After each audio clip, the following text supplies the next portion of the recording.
അസ്സലാമു അലൈക്കും വറഹ്മത്തുള്ളാഹി വബറകാതുഹു. അൽഹംദുലില്ലാഹി വഹദ വസ്സലാത്തു വസ്സലാമു അലാ മൻ ലാ നബിയ്യ ബഅദ. പ്രിയമുള്ള സഹോദരന്മാരെ, വിശുദ്ധ റമളാൻ നമ്മോട് വിട പറഞ്ഞിരിക്കുകയാണ്. നാം ശവ്വാൽ മാസത്തിലേക്ക് പ്രവേശിച്ചിരിക്കുന്നു. ഒരു മുസ്ലിമിനെ സംബന്ധിച്ചിടത്തോളം അവൻ്റെ ഇബാദത്തുകൾ റമളാനോടുകൂടി അവസാനിക്കുന്നില്ല.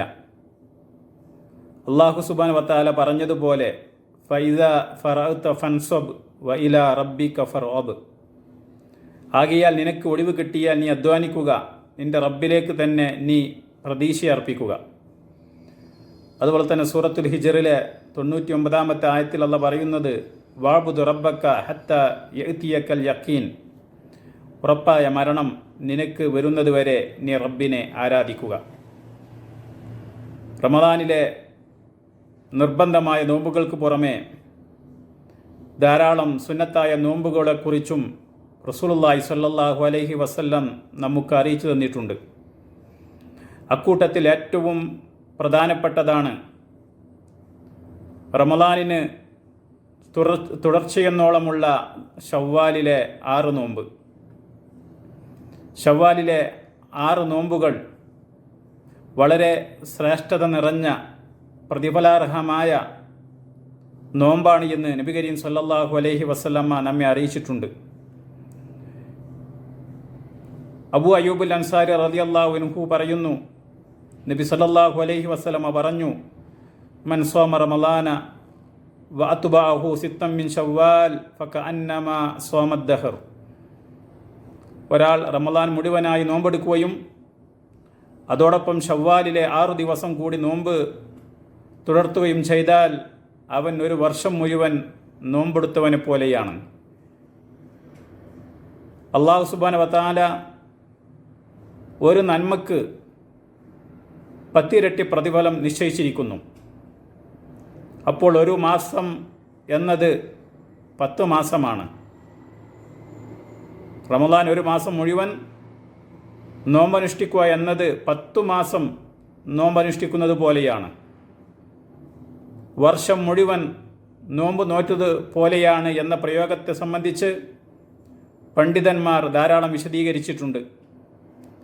ഇമാം അസ്സൻആനി റഹ്മഹുള്ള പറഞ്ഞതുപോലെ ഒരു നന്മ 10 ഇരട്ടി നന്മകൾക്ക് തുല്യമാണ്.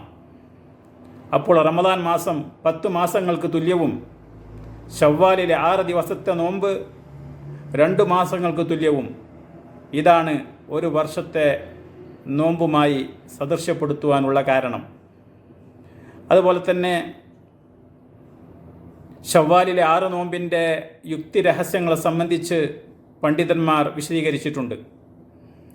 ശവ്വാലിലെ 6 നോമ്പ് അനുഷ്ഠിക്കുന്നതിൻ്റെ പ്രാധാന്യവും ശ്രേഷ്ഠതയും പണ്ഡിതന്മാർ വിശദീകരിക്കുന്ന കൂട്ടത്തിൽ പറയുകയുണ്ടായി. റമളാനിലെ നോമ്പിലെ കുറവുകൾക്കുള്ള പരിഹാരമാണ്. അതുപോലെ തന്നെ റമളാനിൻ്റെ നോമ്പിൻ്റെ സ്വീകാര്യതയുടെ അടയാളമാണ്.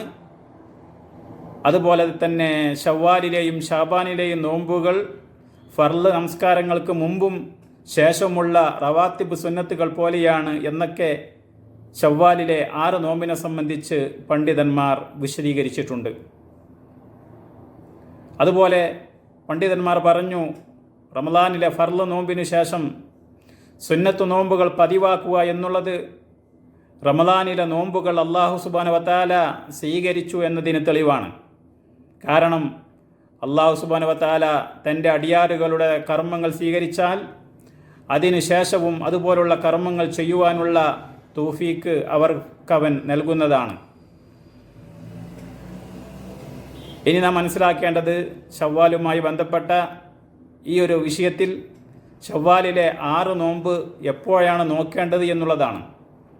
ഇതിനെ സംബന്ധിച്ച് പണ്ഡിതന്മാർ പറഞ്ഞത് ശവ്വാലിലെ ആദ്യത്തിലോ അവസാനത്തിലോ പകുതിയിലോ ഏത് സമയത്ത് വേണമെങ്കിലും ശവ്വാൽ മാസത്തിൽ ആ നോമ്പ് അവൻ അനുഷ്ഠിക്കാവുന്നതാണ് എന്നുള്ളതാണ്. അതുപോലെ തന്നെ ഈ നോമ്പ് പെരുന്നാൾ ദിവസത്തിൻ്റെ പിറ്റേ ദിവസം മുതൽ തുടർച്ചയായി അനുഷ്ഠിക്കലാണ് ശ്രേഷ്ഠകരം. അതിന് കഴിയാത്തവർ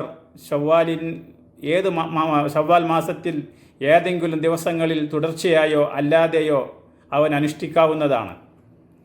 ശവ്വാലിലെ 6 നോമ്പ് എടുക്കാൻ ഏറ്റവും ശ്രേഷ്ഠമായ രൂപത്തെ സംബന്ധിച്ച് പണ്ഡിതന്മാർ പറയുന്നത് കഴിയുന്നത്ര പെട്ടെന്ന് തുടർച്ചയായി ശവ്വാലിൻ്റെ തുടക്കത്തിൽ തന്നെ എടുക്കലാണ് ഉത്തമം. അതായത് ഈദുൽ ഫിത്തറിന് ശേഷം തൊട്ടടുത്ത ദിവസം മുതൽ തന്നെ തുടർച്ചയായി 6 ദിവസങ്ങളിൽ നോമ്പെടുക്കുക. അപ്പോൾ റമദാനിന് ശേഷം ശവ്വാലുമായി ബന്ധപ്പെട്ട പ്രത്യേകിച്ച് ശവ്വാലിലെ 6 നോമ്പിനെ സംബന്ധിച്ചുമുള്ള കാര്യങ്ങളാണ് ഇവിടെ സൂചിപ്പിച്ചത്. റമദാനിന് ശേഷവും നമ്മുടെ സൽക്കർമ്മങ്ങൾക്ക് തുടർച്ചയുണ്ടാകുവാൻ, ഇബാദത്തുകൾ വർദ്ധിപ്പിക്കുവാൻ, മരണം വരെ സൽക്കർമ്മങ്ങൾ ചെയ്യുവാൻ അല്ലാഹു സുബ്ഹാനഹു വ തആല നമുക്കെല്ലാവർക്കും തൗഫീക്കിനെ പ്രദാനം ചെയ്യുമാറാവട്ടെ. അസ്സലാമു അലൈക്കും വറഹ്മത്തുള്ളാഹി വബറകാതുഹു.